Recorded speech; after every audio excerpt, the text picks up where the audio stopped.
Si.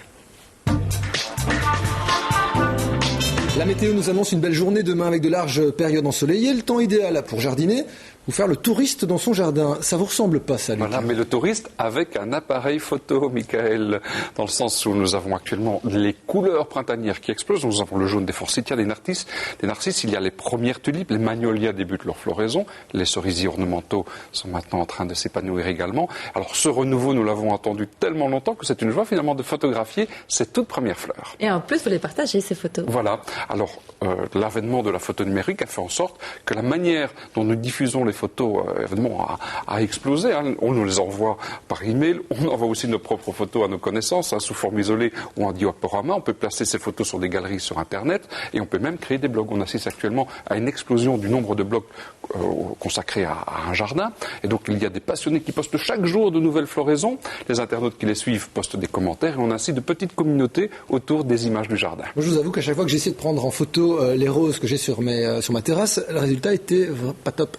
Oui, eh bien, en fait, l'explication est simple. Nous avons tous dans la poche ces tout petits appareils qui sont vraiment des concentrés de technologie, mais ils ont une particularité, en fait. L'objectif est grand angle, c'est-à-dire que quand on photographie un jardin, eh bien, on a d'abord eu un grand avant-plan de gazon, et puis les fleurs sont là au loin. Et puis, ces appareils forment également des photos extrêmement nettes. Donc, tout est détaillé, et on n'a pas ces flous, évidemment, qui nous font rêver. Je prends en photo, tiens, Michael, voilà. Ça veut dire que quoi, pour les jolies photos de fleurs, il faut de gros appareils? Eh bien, c'est beaucoup plus pratique, évidemment, avec un appareil réflexe. Nous, on peut changer les objectifs, donc on va pouvoir utiliser un macro, un grand angle, un téléobjectif, des objectifs standards. Et puis, l'autre particularité, c'est qu'on peut évidemment voir l'image au travers de l'objectif et donc ainsi travailler cette profondeur de champ. La profondeur de champ, c'est ce qu'on est en train de voir justement à l'image.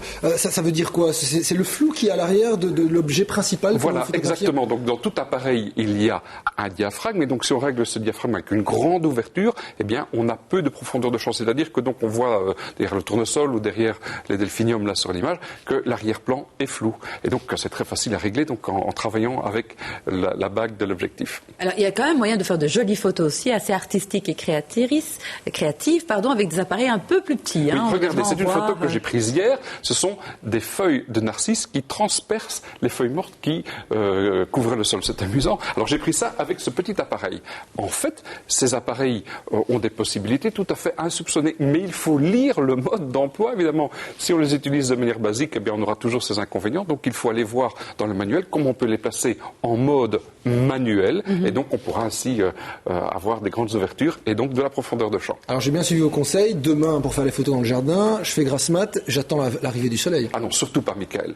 Non, photographier un jardin sous le soleil de midi, c'est effroyable parce que vous avez cette lumière qui alourdit les plantes, finalement, on gomme les détails, on n'a plus de contraste, on va avoir de grandes ombres qui seront des trous noirs dans le jardin. Donc pour photographier les plantes, le mieux est d'attendre le petit matin, donc on se lève tôt, et puis aussi des journées couvertes mais bien lumineuses font également l'affaire. Alors pour Jardin et Loisirs et pour le quotidien, vous nous proposez souvent de très jolies images. Est-ce qu'il y a des petits secrets justement? Oui, alors première chose, eh bien, on peut regarder le jardin sous un angle différent. Donc on va monter sur un escabeau, on va se coucher sur le sol, et donc le jardin va nous apparaître bien sous un angle tout à fait inhabituel. Vous transportez aussi cette pochette en permanence avec vous? Alors on l'utilise quasiment en tournage chaque jour, regardez bien. Tatatam, hop.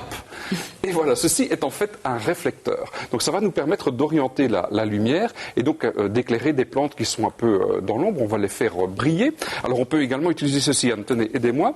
Oui, voilà. avec plaisir. Hop. C'est une feuille de papier calque et donc on la met au-dessus des plantes. Bon, pour ça on a besoin d'un peu d'aide et donc on va diffuser la lumière. On aura une lumière beaucoup plus douce au niveau des plantes qu'on veut photographier. Alors le panneau, il est évidemment disponible dans les magasins pour photographes, mais on peut tout simplement aussi utiliser, regardez, une grande plaque de polystyrène expansé. C'est tout bon marché et voilà, je peux éclairer le visage d'Anne comme ça. Le pulvérisateur, il sert à l'arroser. Oui, c'est encore un petit truc. Donc vous pulvérisez de l'eau claire sur les plantes et on va ainsi simuler des gouttes de rosée. Alors des clichés avec des gouttes de rosée, il y en a quelques-uns dans ce livre. Voilà, c'est le dernier ouvrage de Muriel Hensens, qui est une photographe du végétal. Nous sommes allés la rencontrer dans son jardin à Overijse.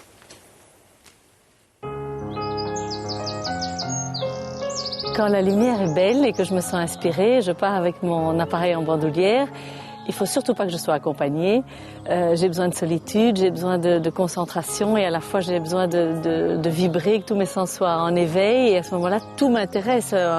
je me plonge dedans comme un insecte qui arrive en butinant, bourdonnant, gourmand. Oui.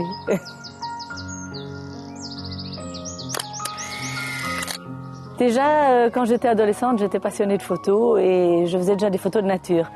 Puis j'en ai fait mon métier, j'ai fait des études et puis j'ai fait un peu de tout, des photos de pub, de mode, des portraits, des reportages. Et finalement, dans mes moments perdus, je continuais à faire des photos de nature. Alors moi je pense que ce qui donne un peu de mystère dans mes photos, c'est que je m'arrange toujours pour avoir la profondeur de champ la plus petite possible. C'est-à-dire qu'il n'y ait qu'un point de netteté sur mon sujet. Par exemple, dans cette anémone du Japon, les pétales sont totalement flous. Il n'y a que le pistil qui est au centre qui est net. Ça donne une impression de légèreté, de mouvement, de magie un petit peu. Et je pense que c'est ça qui est assez spécial.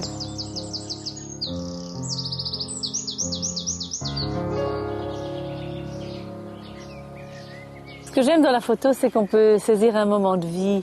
Ça commence avec les bourgeons, avec des petites pousses qui sortent de terre. Et puis forcément, il y a les plantes et les fleurs en pleine maturité qui sont extraordinaires. Et puis j'aime aussi montrer la fanaison, la fin de vie, les roses fanées, les tulipes qui perdent leurs pétales. C'est le cycle de la vie et je trouve que la photo rend très très bien tout ça. Alors, si vous voulez un peu plus comprendre ma technique photographique, je vous dirais que je suis de la vieille école. Ça veut dire que j'utilise des films traditionnels. Je les envoie au laboratoire pour les faire développer. Puis dès qu'ils reviennent, je les scrute à la loupe et je décide de quelle photo je vais faire agrandir et si elle mérite d'être en solitaire ou si elle serait mieux en synergie avec d'autres et donc pour en faire des compositions.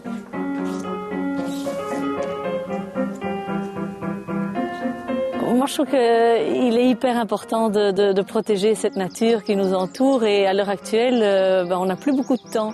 Et moi, mes photos, c'est ma façon à moi de toucher les gens pour qu'ils la regardent autrement, qu'ils la respectent, qu'ils la transmettent à leurs enfants.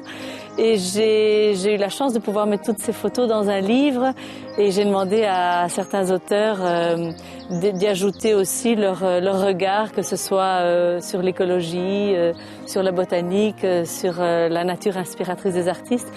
Et puis aussi sur la spiritualité. Je pense que cette nature est quelque chose de sacré qu'on a complètement oublié.